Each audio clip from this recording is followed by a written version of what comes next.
du Comité olympique canadien. Elle dit avoir reçu l'équivalent de 10 000 du cabinet d'avocats en question, mais est bien décidée maintenant de porter plainte à la police. Merci, Georges. On aura un beau week-end, je crois, Joanie, hein? Un excellent week-end, très ensoleillé avec un puissant système de beau temps, mais c'est sûr que les vents du nord sont présents, faisant en sorte qu'on a à peu près 2 degrés sous les valeurs de saison. Mais sur le sud, si on regarde la carte, regardez à quel point c'est parfait comme panorama météo. C'est le soleil qui est au rendez-vous, maximum de 12 degrés pour Montréal. La valeur saisonnière, c'est 15 à ce temps-ci de l'année.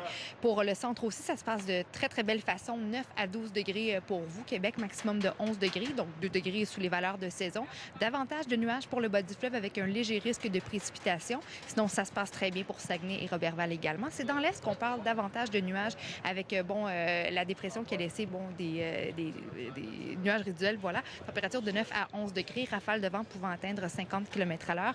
Risque d'averses pour Gaspé, pour Bécomo. Déjà ce matin, on a des averses pour Gaspé. 9 degrés, c'est ce qu'on attend comme maximum. La valeur saisonnière, c'est 13. Et dans l'ouest, c'est le contraire. C'est le calme plat, le soleil qui s'affiche en grande température de 10 à 14 degrés. Donc 10, c'est le maximum pour Rouyn-Noranda. La normale, c'est 12. Et dans le nord aussi, ça se passe bien. 6 à 10 degrés comme température. Impeccable journée pour Coudjoac et Fermont. Et heureusement, ça se dégage pour Fermont. Voilà. Pour le week-end, c'est beau. 13 à 16 degrés pour le week-end à Montréal. C'est vraiment lundi et mardi que les nuages s'installent. Ça va se réchauffer aussi lundi avec l'approche de la tempête Joaquin.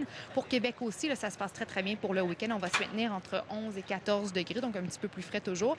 Et au cours du début de la semaine prochaine, on parle d'une couette nuageuse plus dense avec un risque de précipitation, encore une fois à cause de la remontée de l'ouragan Joaquin qu'on surveille de très près. Alors, vous le savez, je suis à la 7e édition de l'Octobière-Fest à Sainte-Adèle, présentée par Métroplus Joanne Dubé.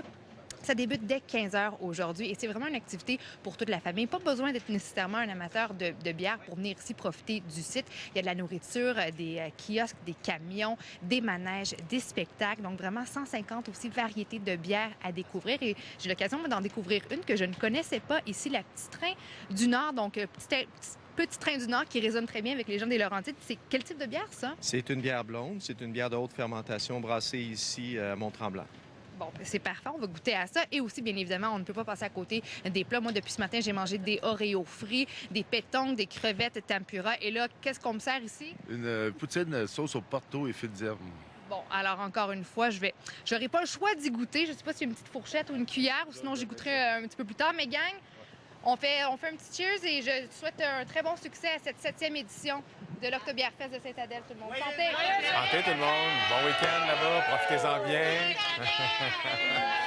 Heureusement, tu as un chauffeur désigné pour venir au travail plus tard ce matin. Allô, tout le monde. J'espère que ça va bien. Bon vendredi matin. On fait le point sur les clubs montréalais, Daniel. On commence d'abord par le Canadien. Après, on parlera des Alouettes et de l'Impact. Oui, et hier, le Canadien jouait son avant-dernier match préparatoire.